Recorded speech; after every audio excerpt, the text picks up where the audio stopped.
Oke guys, sebelum melanjutkan, jangan lupa like dan komen. Dan yang baru bergabung, jangan lupa subscribe dan aktifkan loncengnya.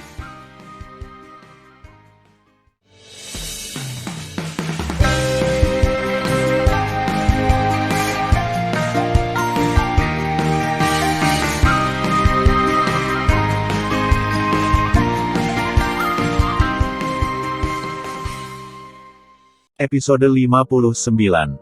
Melanjutkan cerita sebelumnya. Begitu pernyataan ini dibuat, seluruh hadirin terkejut. Apa, sudah waktunya Xiao Zhang mengaku kalah? Ya, Tuan Daoxing ingin membantunya mendapatkan kembali hidupnya, dan dia menolak bodoh. Bukan begitu, kurasa dia ingin menikahi putri ketujuh. Dia gila. Ya, Lu Chen bisa berdiri dan berjalan perlahan dengan pedang, tapi bagaimana dengan dia? Dia jelas terluka parah. Dia masih ingin bersaing. Kurasa dia tidak mau untuk mati. Petik 2. Ketika kebanyakan orang memfitnah Tan Yun satu demi satu, Yu Yunxi melihat penampilan tragis Tan Yun dan hatinya sangat sedih. "Zanger, jangan main-main, hidup itu penting," teriak Daoqing dengan cemas. Dia juga memikirkan Tan Yun. Dia tidak ingin menyia-nyiakan hidupnya. "Jangan marah. Aku tidak main-main. Aku harus memenangkan kejuaraan. Tidak ada yang mau menghentikan generasi muda. Tidak ada." Tanda seru petik 2, kata Tan Yun. Kemudian, apa yang terjadi padanya membuat semua orang yang hadir terharu. Menutup. Tapi ketika Tan Yun membacanya, baju besi Zantianzu yang dia kenakan menghilang. Saat armor Zantian menghilang, yang terlihat di depan umum adalah tubuh Tan Yun yang sangat mengerikan. Saat ini, hampir 70% darah dan daging Tan Yun rontok, dan tulangnya terlihat di banyak tempat. Yang lebih mengkhawatirkan adalah melalui cedera dada Tan Yun, terlihat jelas bahwa organ dalamnya penuh dengan retakan. Orang tidak percaya Tan Yun terluka seperti ini. Bagaimana dia bisa tetap terjaga? Jika Anda adalah orang lain, Anda akan pingsan. Orang tidak mengerti obsesi apa yang mendukung Tan Yun untuk tetap terjaga. Uff. Ketika semua orang berpikir, Tan Yun mengeluarkan seteguk darah.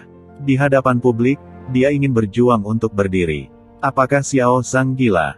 Ya, saya pikir dia gila. Kenapa dia melakukan ini? Apakah untuk kecantikan putri ketujuh?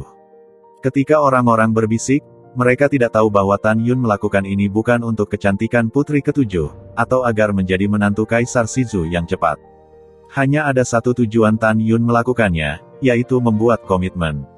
Saat ini, Yu Yunxi menatap Tan Yun dan air matanya mengaburkan pandangannya. Saat dia menyampaikan suaranya berteriak, "Tan Yun, jangan memaksa, benar-benar tidak. Jangan khawatir, bahkan jika Lu Chen atau Qigong memenangkan gelar, aku tidak akan menikah." Tanpa menunggu kata-kata Yu Yunxi, Tan Yun menggelengkan kepalanya sedikit dan berkata, "Yunxi, asalkan aku di sini, mereka tidak ingin menyentuhmu. Ini adalah janjiku padamu." Mendengarkan suara lemah Tan Yun, Yu Yunxi sangat terharu. "Tan Yun, terima kasih banyak, tapi..." Tanpa kata-kata Yuxi, suara Tan Yun terdengar di benaknya, "Tidak ada apa-apa, tapi aku tidak akan pernah mundur." Ketika Tan Yun berbicara, Lu Chen, memegang pedang dewa, gemetar dan berdiri setinggi 10 kaki di depannya. "Xiao Zhang, kamu tidak bisa berdiri terlalu lama. Sepertinya aku ingin membantumu." Suara Lu Chen baru saja jatuh. Dia menggunakan semua kekuatannya dan meraung.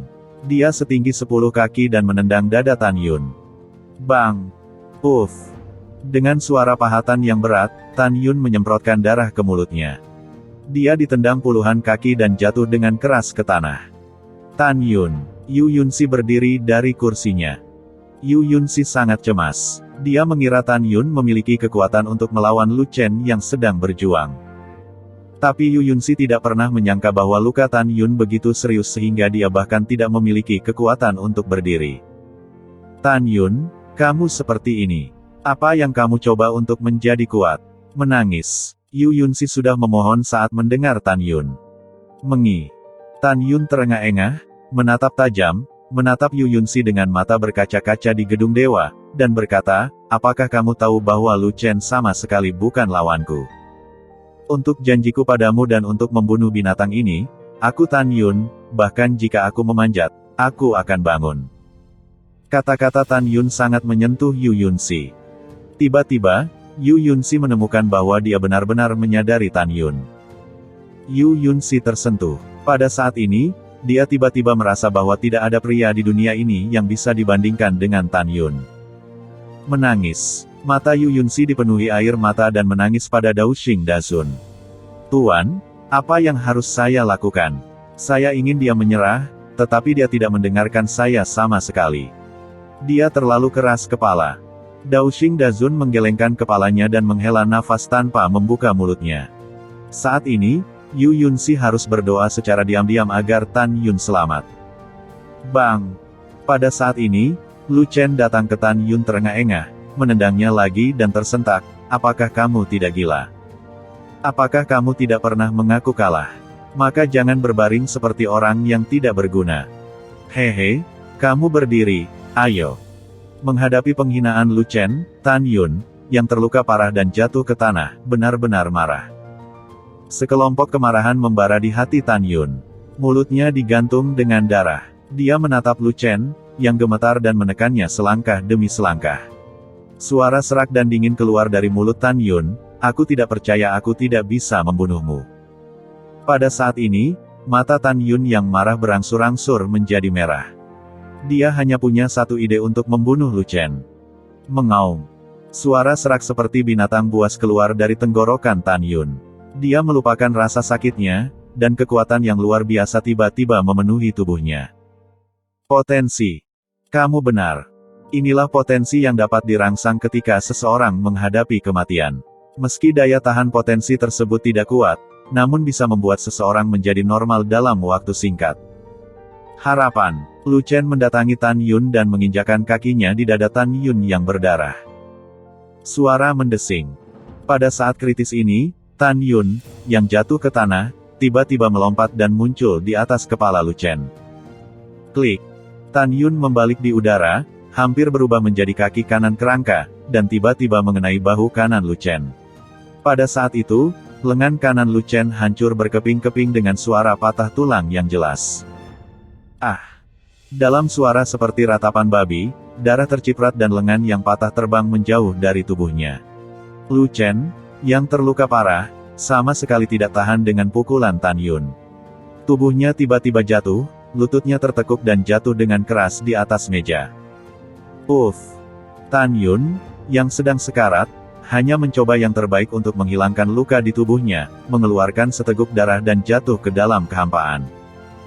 Ding! Ada suara yang jelas, tetapi ketika Tan Yun hendak jatuh di atas platform, dia menawarkan pedang pembunuh Hong Meng, memegang pedang, ujung pedang ke meja, dan berdiri di depan Lu Chen untuk mencegah dirinya jatuh. Titik. Xiao Zhang. Lu Chen gemetar ketakutan. Dia berbaring di tanah dan menggelengkan kepalanya dengan keras dengan suara gemetar. Xiao Zhang, aku mengaku kalah. Sudah terlambat untuk mengaku kalah sekarang. Tan Yun terus memuntahkan darah di mulutnya. Dia dengan paksa berdiri teguh, mengangkat pedang pembunuh Hong Meng di tangan kanannya, dan hendak memotong Lu Chen. Melihat bahwa Tan Yun akan membunuh Lu Chen, para dewa yang menyaksikan perang di lapangan tiba-tiba ketakutan hingga diam dan menghirup udara dingin. Tahukah Anda, Lu Chen bukanlah orang biasa. Dia adalah keturunan Kaisar Lu Zundao. Setelah terbunuh, konsekuensinya tak terbayangkan. Xiao Zhang, tinggalkan orang di bawah pedang. Di gedung dewa, tubuh tua Helian Mengde bergetar dan tidak bisa berhenti. Tan Yun memiliki pedang dewa di tangannya. Melihat ke belakang, menatap Helian Mengde. Begitu dia berbicara, ada darah yang meluap di mulutnya. Mengapa kamu ingin tinggal? Xiao Zhang, dengarkan aku, Helian Mengde berkata tanpa ragu, kakek Lu Chen adalah Kaisar Lu Zundao. Tanpa menunggu kata-kata Helian Mengde, dia dipotong oleh suara lemah Tan Yun, jadi. Hanya karena statusnya yang mulia, dia bisa membunuh generasi muda secara sembarangan, tetapi generasi muda tidak bisa membunuhnya. Pengorbanan besar, aku tidak bermaksud menyinggungmu. Tidak peduli siapa dia, karena dia berpartisipasi dalam perjodohan, dia harus mengikuti aturan perjodohan. Oleh karena itu, tepat bagiku untuk membunuhnya sekarang. Tidak bisakah aku berhasil? Karena dia keturunan Kaisar Lu Zundao, dia tidak bisa dibunuh, jadi dia mengabaikan peraturan. Kata-kata Tan Yun sempurna. Meskipun Helian Mengde merasa bahwa Tan Yun tidak menghargainya, dia berkata demikian, dan dia menjawab seperti ini, dia tidak dapat memberikan alasan untuk membantah. Kaisar Shizu mengerutkan kening dan hanya ingin berbicara, dia tiba-tiba teringat sesuatu dan berkata kepada Yu Yunxi dan Daoxing Dazun, tidak pantas bagiku untuk memohon. Xiao Zhang dekat denganmu, dia harus mendengarkanmu. Bagaimanapun, Lu Chen tidak bisa mati di sini. Kalau tidak, bagaimana menjelaskannya kepada Kaisar Lu Xundao? Mendengar pidato tersebut, Yu Yunxi dan Dao Qingda mengangguk. Zanger, selamatkan nyawanya, kata Dao Qingda Zun. Ya, Tuan Daoxing benar. Lu Chen, yang masih shock, sepertinya menemukan penyelamat dan dengan cepat setuju. Xiao Zhang, ampuni aku. Aku bilang aku ingin membunuhmu karena dorongan hati. Kamu tidak ingat penjahat, jangan bunuh aku. Tanpa menunggu kata-kata Lu Chen, dia dipotong oleh Tan Yun yang galak. Apa benar? Saya katakan, saya benar-benar takut pada banyak hal di dunia ini, tetapi saya tidak takut pada ancaman, apalagi musuh. Tidak peduli seberapa kuat dia. Pernyataan ini mengejutkan seluruh hadirin. Sungguh semangat untuk mengatakan hal seperti itu. Zhang begitu Dao Qingda Zun berbicara, Tan Yun menoleh dengan gemetar dan menatap Dao Qingda Zun, apakah kamu selalu tahu? Dalam formasi pedang, aku hampir mati di tangannya berkali-kali. Jika bukan karena hidupku yang hebat, aku pasti sudah hancur berkeping-keping sekarang.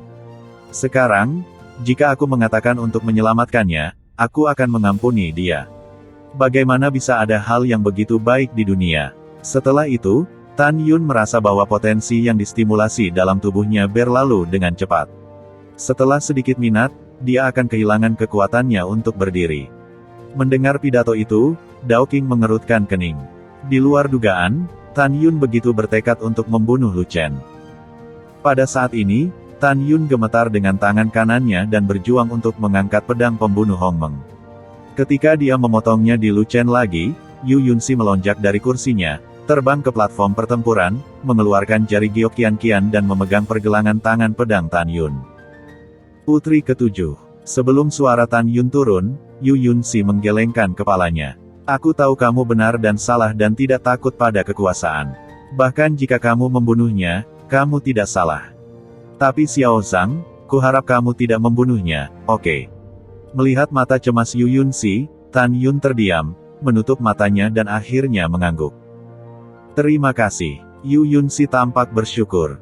Sama-sama, kata Tan Yun, menghabiskan seluruh kekuatannya dan menendang Lu Chen dari platform pertempuran Tongtian. Celepuk. Segera, potensi yang diilhami oleh tubuh Tan Yun menghilang, dan dia jatuh di atas panggung, tidak sadarkan diri. Xiao Zhang, Yu Yunxi berteriak dengan cemas, Tuan, lihat dia. Sier, jangan khawatir, guru akan segera datang. Daoxing Dazun menjarah gedung dewa dan muncul di sebelah Tan Yun. Setelah melepaskan kesadaran ilahi dan memeriksa tubuh Tan Yun, dia berkata kepada Yu Yunxi, Sier, dia terluka parah, tapi jangan khawatir dia akan sembuh. Mendengar pidato tersebut, Yu Yunxi merasa lega. Kemudian, Daoxing Dazun mengorbankan Menara Dewa Ruang Waktu dan menempatkan Tan Yun yang berdarah ke Menara Dewa Ruang Waktu untuk pulih dari cederanya.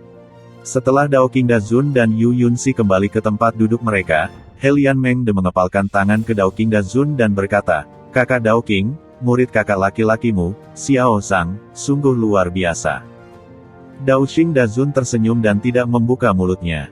Memikirkan kematian kakak laki-lakinya, dia bermimpi membunuh Helian Mengde. Di kursi, Kaisar Shizu menghela nafas secara diam-diam.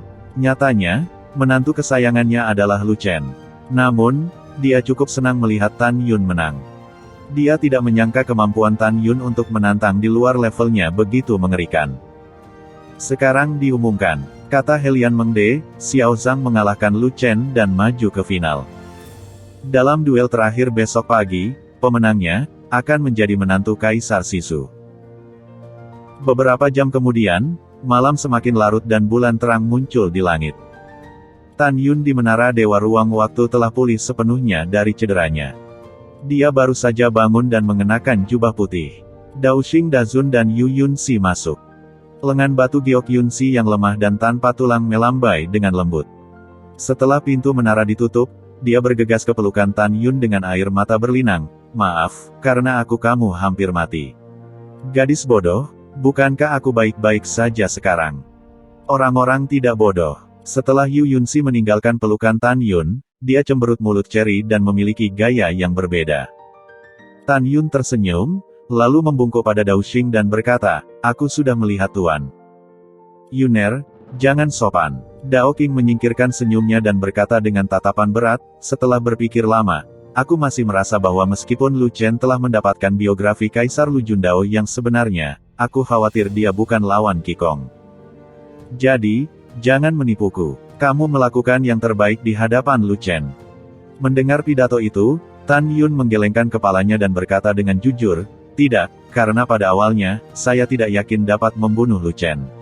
Untuk khawatir mengungkap identitas saya, 3 kekuatan sihir. Selain itu, saya belum mempraktikkan formula tombak abadi, yang merupakan yang pertama dari 3 keterampilan protos kuno yang abadi. Berbicara di sini, Tan Yun memandang Dao King Dazun dan berkata, saya tahu apa yang selalu ingin Anda katakan. Anda selalu khawatir bahwa saya bukan lawan Qikong, bukan? Ya, Dao King Dazun melangkah maju dan menepuk pundak Tan Yun. Yuner, kamu memiliki bakat hebat dan merupakan orang pertama yang menantang levelmu sejak zaman kuno. Aku benar-benar tidak ingin kamu mengalami kecelakaan. Mendengar pidato tersebut, Tan Yun menarik napas dalam-dalam dan berkata dengan suara nyaring, Qikong telah berulang kali ingin membunuh generasi muda, dan kali ini merekrut kerabat adalah kesempatan bagi generasi muda untuk membunuhnya secara terbuka. Oleh karena itu, kamu tidak perlu khawatir tentang generasi muda. Generasi muda akan membunuhnya.